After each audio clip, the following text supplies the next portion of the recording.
Okay, welcome back to my stream.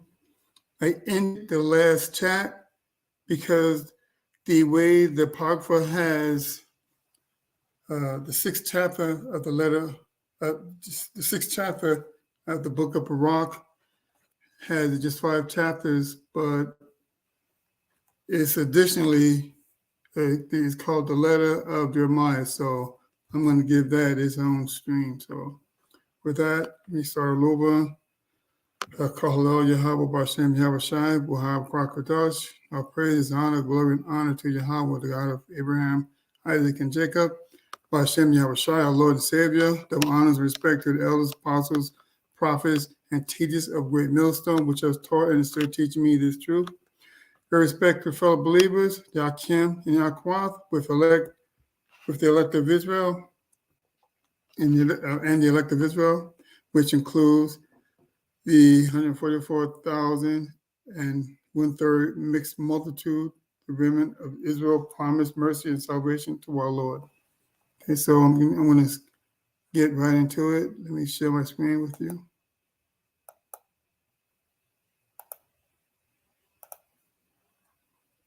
Okay.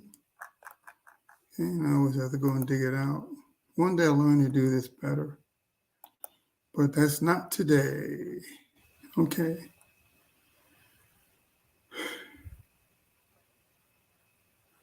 See how you have Baruch, it's all by itself. If I click on Baruch, it's just going to be 5 chapters. But the 6th chapter is actually the letter of Jeremiah. And so from there, we're going to get right into it. All right.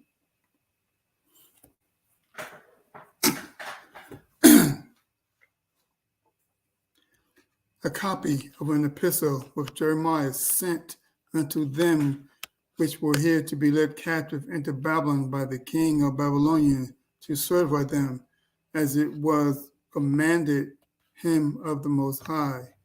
Because of the sins which we have committed before the Most High, ye shall be led away captive into Babylon by Nebuchadnezzar, king of the Babylonians. So when ye be come into Babylon, ye shall remain there many years and for a long season, namely 7 generations. And after that, I will bring you away peaceably from thence. Now shall you see in Babylon gods of silver and of gold and of wood borne upon shoulders, which cause the nations to fear. Beware therefore that ye in no wise be like to strangers, neither be you and of them when ye see the multitude before them and behind them worshiping them. But say ye in your hearts, O Lord, we must worship thee. For mine angels with you, and I myself caring for your souls. As for their tongue, it is polished by the workmen, and they themselves are gilded and laid over with silver. Yet are they but false and cannot speak, and taking gold as it were for aversion that loveth to go gay. They make crowns for the heads of their gods. Sometimes also the priests convey their gods gold and silver and bestow it upon themselves.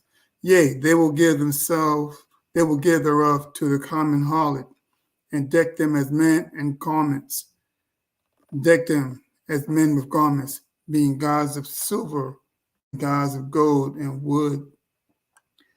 Yet cannot these gods save themselves from rust and moth, yet they be covered with purple raiment.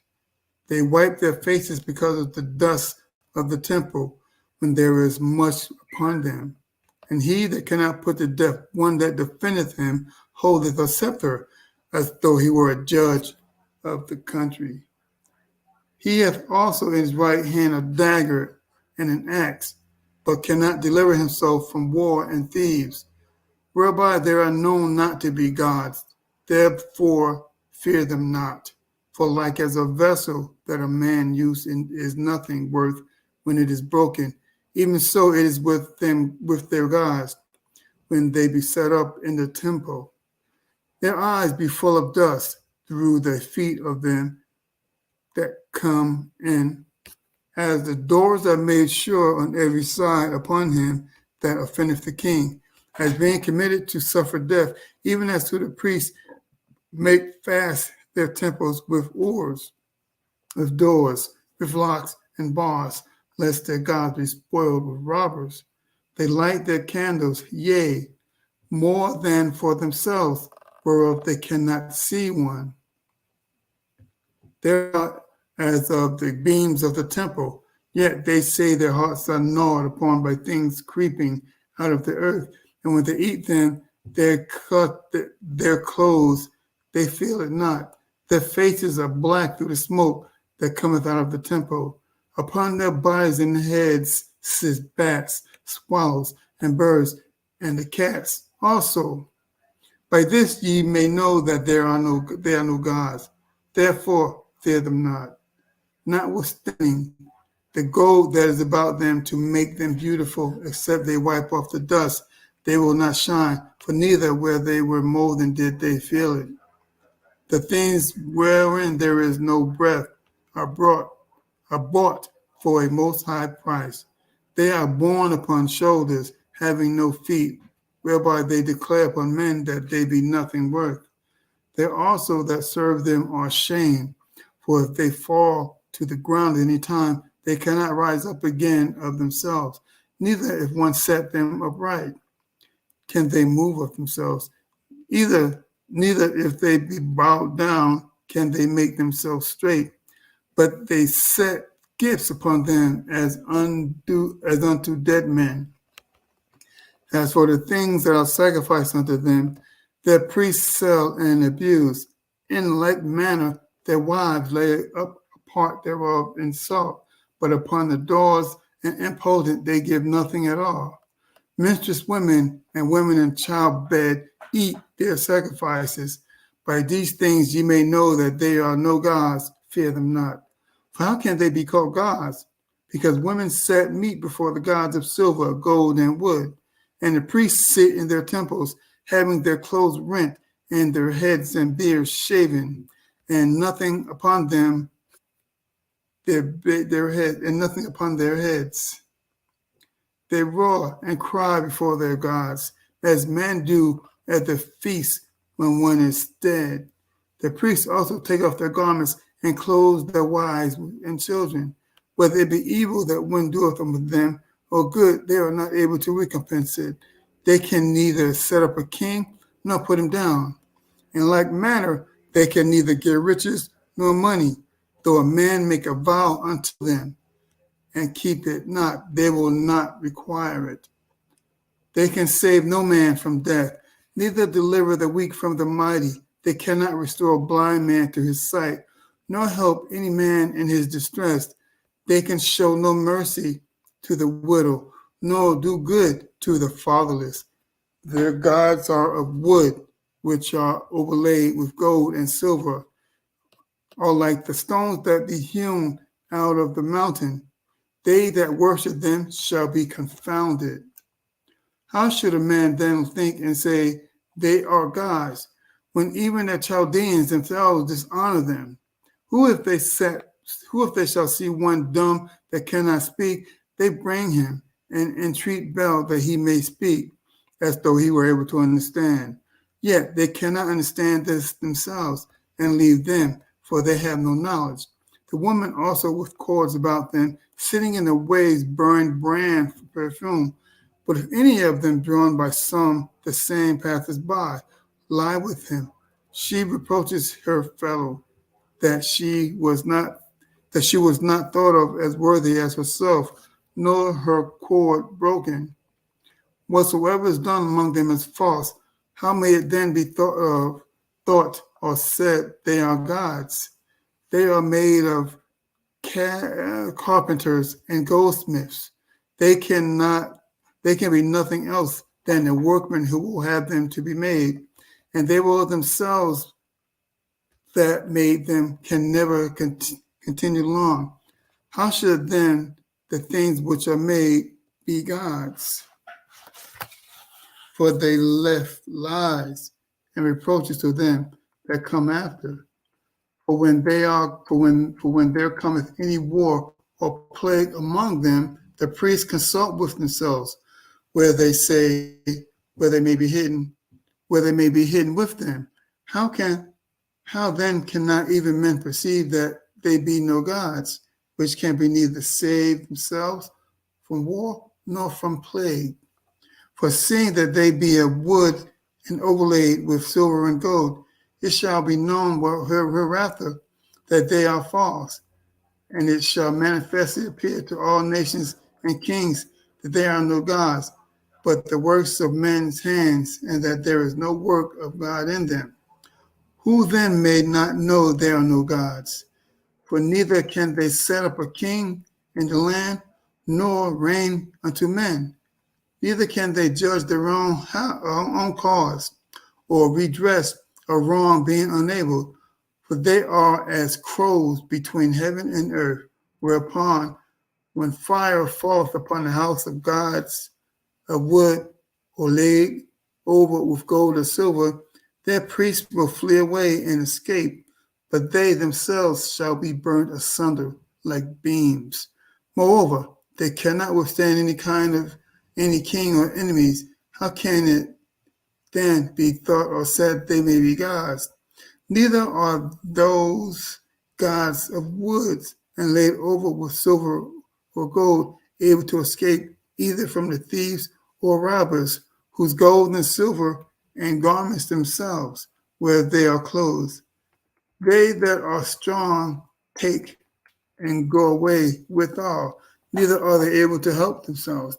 Therefore, it is better to be a king than sheweth his power, or else a profitable vessel in a house which the owner shall have use of, than such false gods, or to be a door in the house to keep such things therein, that even therein, than such false gods, or a pillar of wood in a palace that such false gods, or a pillar of wood in a palace than such false gods. So like it.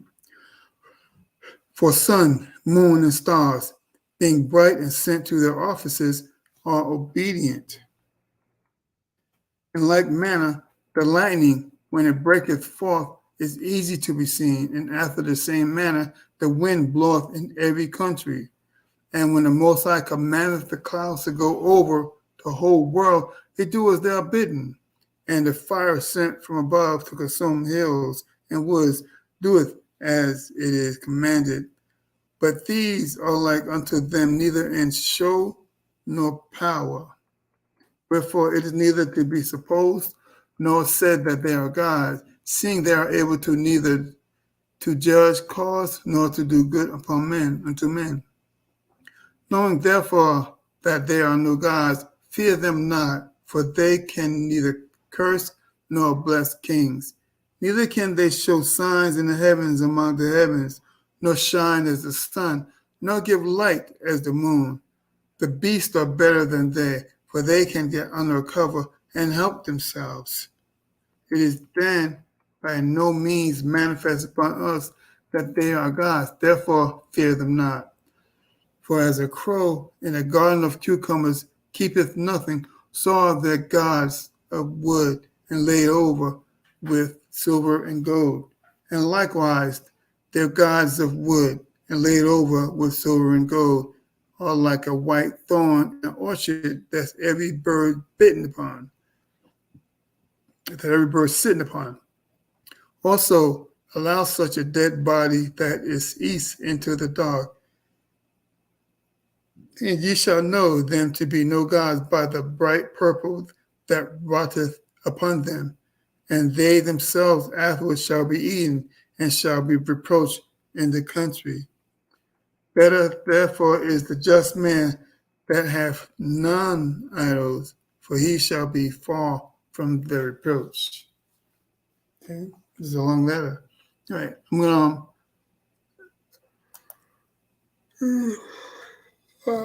select. I'm going to read this in the, what is this? What is this? Okay. Let me read this in the Good News Translation. All right, as you can see, see Baruch 6. Well, let me see Baruch 6. Page not found. See how it's in the Good News Translation, I clicked on Baruch 6 and nothing. So I'm going to go back and click on, let me do it again, just to make sure.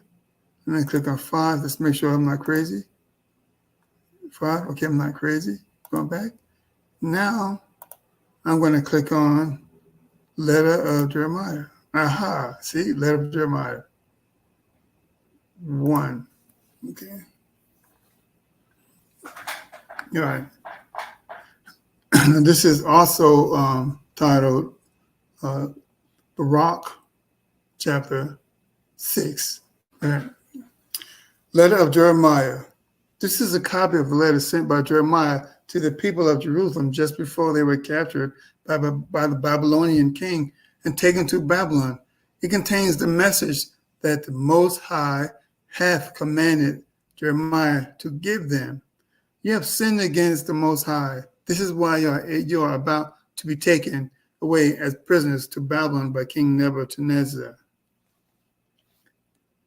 You remained there in exile for many years, as long as 7 generations. Then the Most High will lead you peaceably home from Babylon. There in Babylon, now if you notice he said the Most High is leading them peaceably from Babylon. Okay, that is to say, in this time, this is the daughter of Babylon. Well, we will not be led peaceably, but violently will the Esau Edom meet its end. So we will be led from Babylon violently. Okay. Verse 4.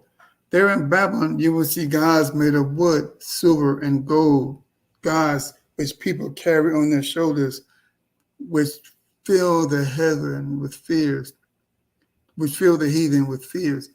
You must be careful never to imitate these Gentiles.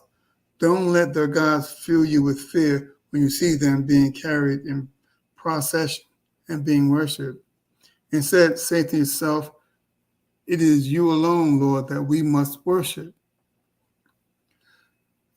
which we fell away, and the majority of us, the 2/3, are still worshiping. They refuse to repent, and so they will be destroyed.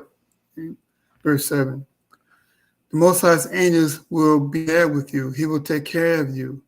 The idols are plated with silver and gold, and have tongues that were carved by woodworkers, but they are not real gods, and they cannot speak.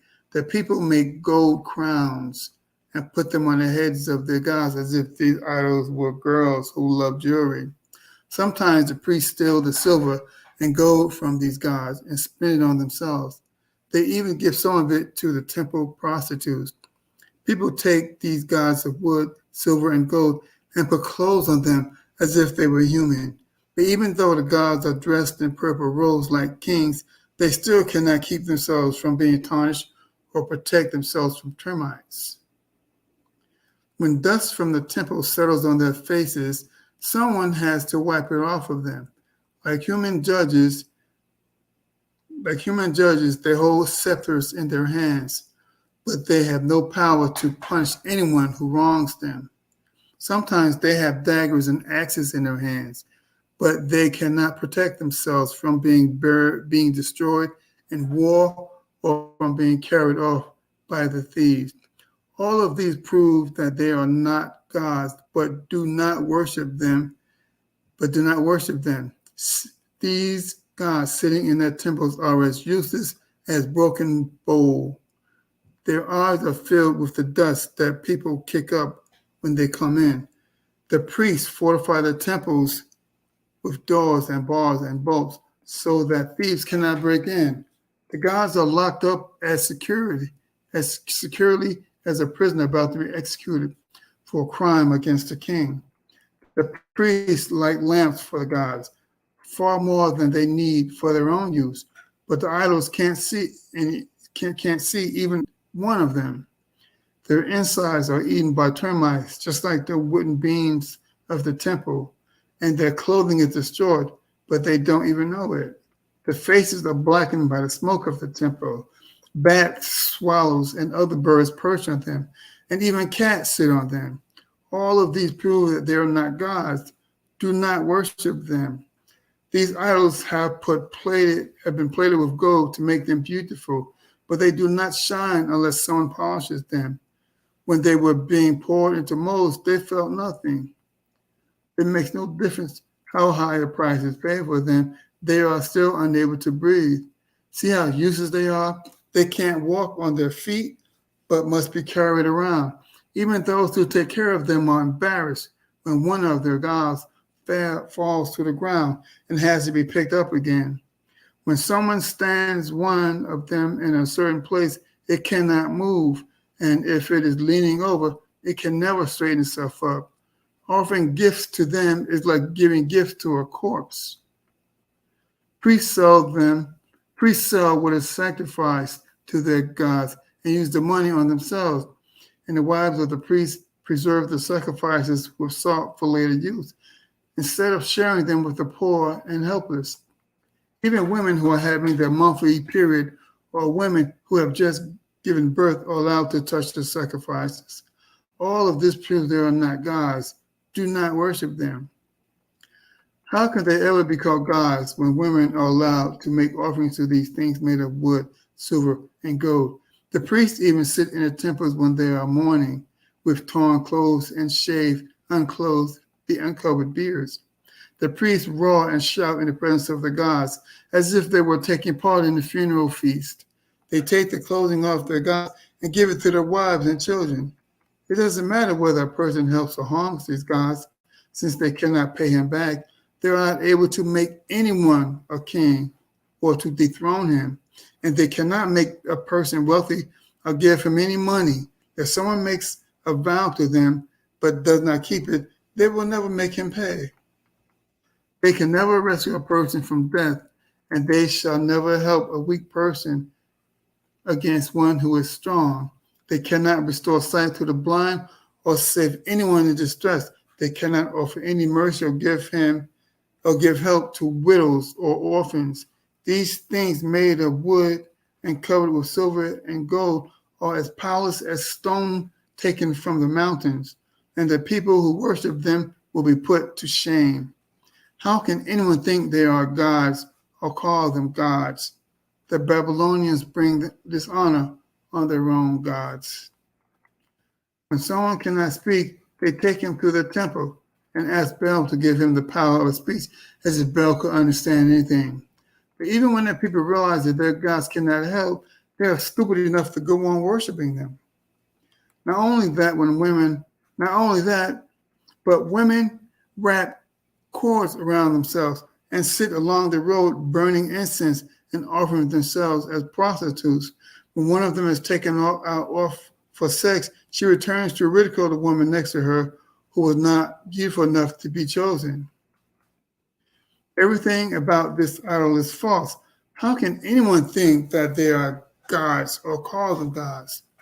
Woodworkers and goldsmiths make these gods, so it can never be anything other than what these people want them to be. Even when workers do not live long lives, so how are they able to create gods? It's lucky. Even their makers do not live long lives, so how are they able to create gods? These people leave nothing but deceit and disgrace as an inheritance for future generations.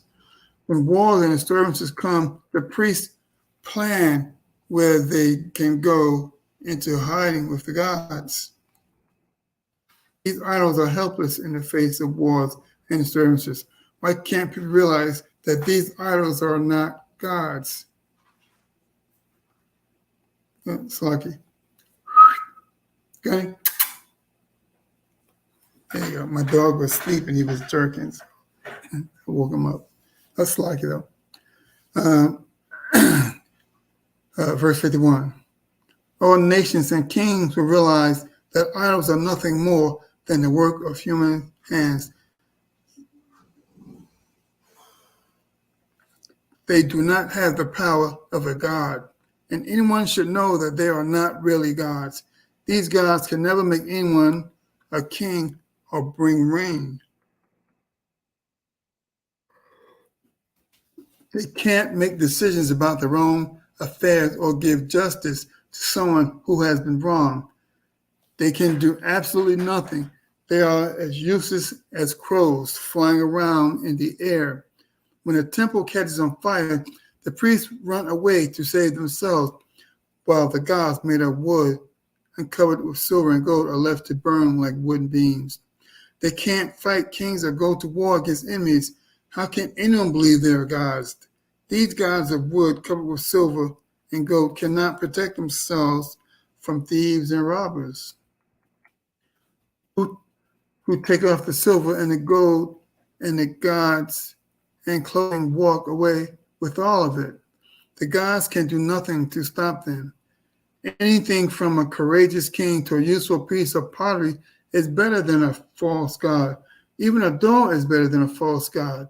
A door at least protects the things in the house. Even a wooden pillar in a palace is better than a false god. God provides the sun, the moon, and the stars to give light, and they obey him. The same is true of lightning and wind. The lightning can be seen far and wide, and the wind blows everywhere. When God commands clouds to spread out over the whole world, they obey. When God sends down fire from heaven to burn up mountains and forests, it does what it is told. Idols cannot do things. They can't even do a good imitation. Why should they be called gods when they are not able to help or harm us in any way? You know that they are not gods. Do not worship them. These gods have no power over kings.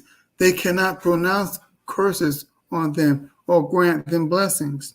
They cannot produce for the nations any signs in the sky. They cannot shine like the sun or the moon. Even wild animals are better off than idols. Animals can at least run from danger to protect themselves. So it is absolutely clear that they are not gods. Do not worship them. These gods of theirs, made of wood, covered with silver and gold, are about as helpful as a scarecrow in a cucumber patch. They are no protection at all. They do as much good as a thorn bush in a garden. Instead of keeping birds away, they provide a perch for them.